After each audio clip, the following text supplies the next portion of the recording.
Limbah medis adalah segala jenis sampah yang mengandung bahan infeksius dan bahan yang berpotensi infeksius. Penanganannya tidak boleh dilakukan sembarangan. Limbah medis menjadi salah satu tantangan terbesar yang dihadapi oleh penyedia layanan kesehatan. Ketika tidak memiliki insinerator atau alat pembakar sampah, Fasiankes bekerja sama dengan pihak ketiga, yakni perusahaan pengolahan limbah medis. Tujuan pengelolaan limbah pada fasilitas pelayanan kesehatan antara lain melindungi pasien, petugas kesehatan, pengunjung dan masyarakat sekitar fasilitas pelayanan kesehatan dari penyebaran infeksi, serta untuk membuang bahan-bahan berbahaya, diantaranya limbah infeksius.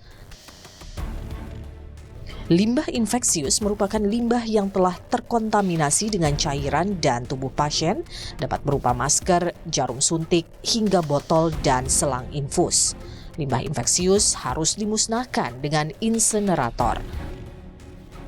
Fasiankes yang tidak memiliki mesin pengolah limbah, maka dia harus melakukan kerjasama dengan pihak ketiga untuk bisa melakukan pengolahan limbah. Ya, pihak ketiga yang mana? Itu adalah pihak ketiga yang mempunyai izin pengolahan limbah yang dikeluarkan oleh Kementerian Lingkungan Hidup dan Kehutanan. Rumah sakit kalau sekarang ya mereka kebanyakan tidak ini sendiri, mereka sesuai dengan peraturan Kemenkes kan dia bisa kerjasama ya, nggak mesti ngolah sendiri, dia kerjasama. Nah kebanyakan mereka bekerja sama dengan pihak yang berizin gitu ya, yang berizin. Nah udah selesai kerjasama, nah mereka nggak mau tahu ya udah di perusahaan tersebut. Nah perusahaan tersebut lah biasanya yang menyalahgunakan izinnya gitu ya. Kita sih mengharapkan bahwa tidak ada lagi yang membuka limbah tadi. Kan kita udah katakan bahwa itu tuh limbah ini infeksius gitu. Jadi kita tidak ingin ada pihak yang membuka kantong sampah tersebut dan harus membawanya keluar. Nah, tetapi pada umumnya ya rumah sakit itu punya mitra ketiga yang sebetulnya sudah taken kontrak gitu. Sudah ada MOU yang menyatakan bahwa mereka patuh terhadap peraturan. Nah, mungkin ada juga 1-2 yang bandel tetapi tidak tahu apakah ini karena memang perusahaannya itu yang tidak melakukan prosedur dengan baik ya atau memang dia tidak mengerti begitu. Undang-Undang Nomor 32 Tahun 2009 memuat kewajiban bagi penghasil limbah B3 dalam melakukan pengolahan limbah B3. Dalam pasal 59 tertulis, fasilitas pelayanan kesehatan penghasil limbah medis harus mengolah limbah medis yang mereka hasilkan dan harus punya izin jika ingin mengolah limbah sendiri.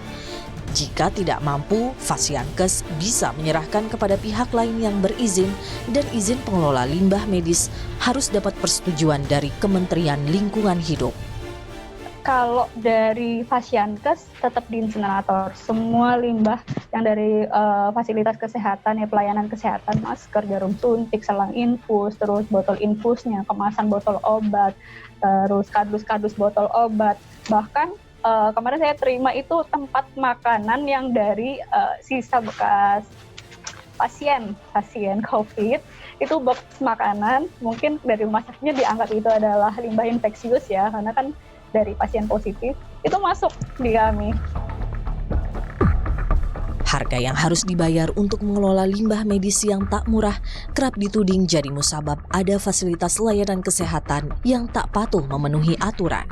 Belum lagi ada persoalan perusahaan pengelolaan limbah yang juga nakal, ambil jalan pintas membuang sampah secara sembarangan. Lalu benarkah masalah biaya menjadi faktor utama fasilitas pelayanan kesehatan atau perusahaan pengolah limbah bertindak curang?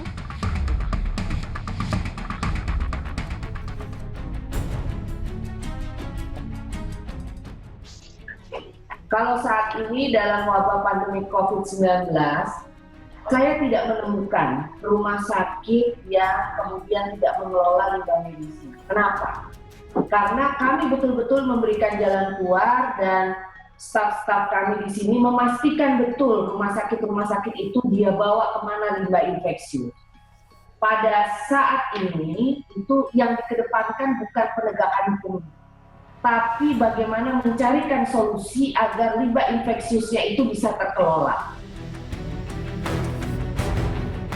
Selama pandemi COVID-19, perlengkapan medis tidak hanya dipakai tenaga kesehatan dan pasien yang menjalani perawatan di Fasiankes.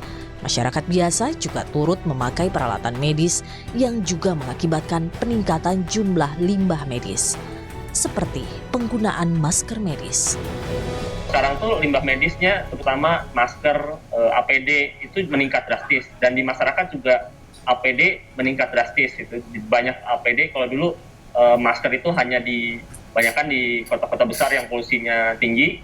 Nah sekarang tuh ada di banyak tempat. Kemudian juga kalau polusi kan cuma hanya polutan aja ya yang ada di masker ya. Kalau sekarang kan ada infeksius. Nah ini yang berbeda juga dan ada di pemukiman, ada di mana-mana. Salah satu yang menjadi penyumbang terbanyak limbah medis adalah masker sekali pakai. Seberapa paham masyarakat terhadap penanganan sampah medis yang berasal dari masker sekali pakai? Betul, digunting dulu, dihancurin biar nggak bisa dipakai selanjutnya lagi sama orang-orang yang nggak jelas gitu. Tong sampah sih, tapi kan kita masukin ke plastik dulu biar steril ya, terus langsung dibuang ke tong sampah. Semua alat-alat medik yang digunakan dalam penanganan COVID-19 termasuk juga APD, masker dan sebagainya itu kan masuk dalam limbah medis. Maka ini tentunya itu harus dibuang di tempat-tempat yang sesuai dengan aturan. Artinya diolah dengan baik, kemudian dilakukan pengolahan, setelah itu baru dibuang di tempat buangan akhir. Karena itu saya mengharapkan bahwa sedapat mungkin para masyarakat juga mengetahui bahwa semua limbah medis atau alat-alat yang pernah dipakai termasuk APD, masker dan sebagainya itu adalah sesuatu yang sangat infeksius.